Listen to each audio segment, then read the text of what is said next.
ಅದ್ಧೂರಿಯಾಗಿ ಸಂಪನ್ನಗೊಂಡ ಮಂಗಾವತಿ ಗ್ರಾಮದ ಕಾರ ಹುಣ್ಣಿಮೆ. ಕರಿಹರಿದ ಖಾತೆದಾರ್ ಗೌಡರ ಎತ್ತು. ಪ್ರತಿ ವರ್ಷದಂತೆ ಈ ವರ್ಷವೂ ಕಾಗವಾಡ ತಾಲೂಕಿನ ಮಂಗಾವತಿ ಗ್ರಾಮದಲ್ಲಿ ಸಡಗರ ಸಂಭ್ರಮದಿಂದ ಕಾರ ಹುಣ್ಣಿಮೆ ಆಚರಣೆ ಮಾಡಲಾಯಿತು. ಗ್ರಾಮದ ಪ್ರತಿಷ್ಠಿತ ಖಾತೆದಾರ್ ಪಾಟೀಲ್ ಗೌಡರ ಮನೆತನದ ಎತ್ತು ಕರಿಹರಿಯುವ ಮೂಲಕ ಕಾರ ಹುಣ್ಣಿಮೆಗೆ ತೆರೆ ಎಳೆಯಲಾಯಿತು.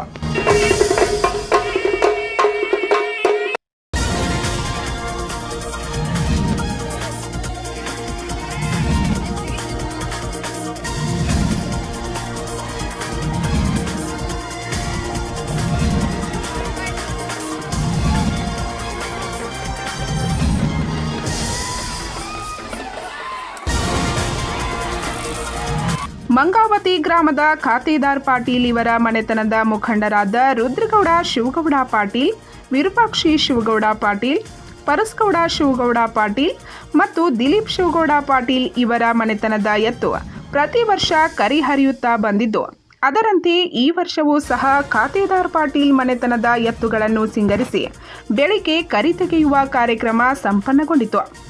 ನಂತರ ಮಧ್ಯಾಹ್ನ ಸಿಂಗರಿಸಿದ ಎತ್ತುಗಳ ಮೆರವಣಿಗೆಯು ಸಾಂಪ್ರದಾಯಿಕ ವಾದ್ಯವೃಂದಗಳೊಂದಿಗೆ ಗ್ರಾಮದ ಬೀದಿ ಬೀದಿಗಳಲ್ಲಿ ಸಂಚರಿಸಿ ಮತ್ತೆ ಗೌಡರ ಮನೆಗೆ ಆಗಮಿಸಿ ಅಲ್ಲಿ ನೈವೇದ್ಯ ಅರ್ಪಿಸಲಾಯಿತು.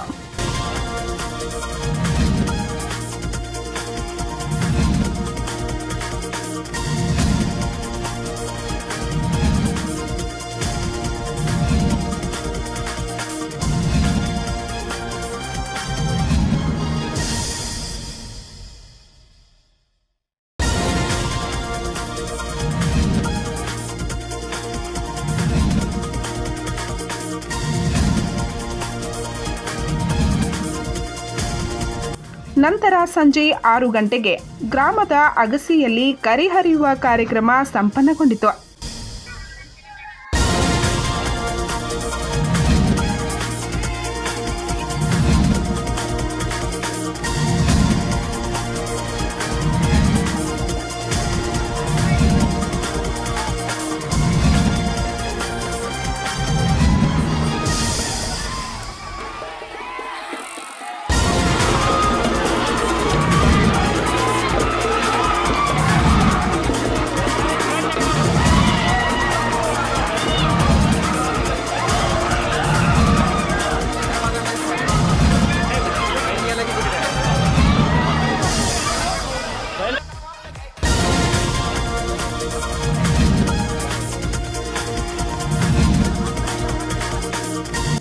ಈ ವೇಳೆ ಗ್ರಾಮದ ಎಲ್ಲ ಮುಖಂಡರು, ಎಲ್ಲ ಸಮಾಜದ ಮುಖಂಡರು, ಬಾಂಧವರು, ಗೆಳೆಯರ ಬಳಗದ ಸದಸ್ಯರು, ಯುವಕ ಮಂಡಳಗಳ ಸದಸ್ಯರು, ಮಹಿಳೆಯರು ಮತ್ತು ಗ್ರಾಮಸ್ಥರು ಉಪಸ್ಥಿತರಿದ್ದರು. ಅದ್ಧೂರಿಯಾಗಿ ಸಂಪನ್ನಗೊಂಡ ಕಾರ ಹುಣ್ಣಿಮೆ ಕಾರ್ಯಕ್ರಮಕ್ಕೆ ಸಹಕರಿಸಿದ ಎಲ್ಲರಿಗೂ ಖಾತೆದಾರ್ ಪಾಟೀಲ್ ಕುಟುಂಬವು ಧನ್ಯವಾದಗಳನ್ನು ತಿಳಿಸಿದೆ.